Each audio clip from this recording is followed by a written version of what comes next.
Welcome back to another technical video. Today, I'll be going through your question, answering it, and hopefully finding that solution you're looking for. Guys, remember to stay just a little bit crazy, just like me, and hopefully you work through to that resolution.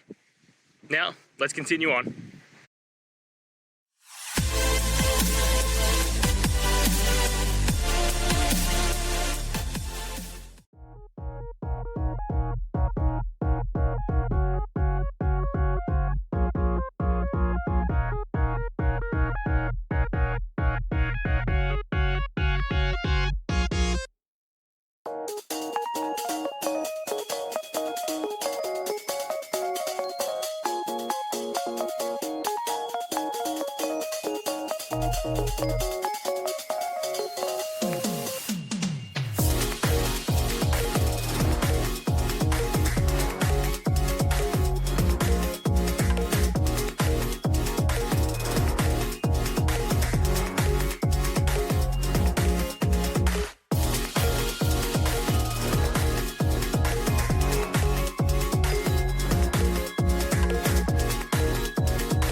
And that's it, guys. I hope we found the solution you're looking for. And look, if we did, please hit the subscribe button. I'd really appreciate it. And until the next time you need technical help, I hope you have a good one.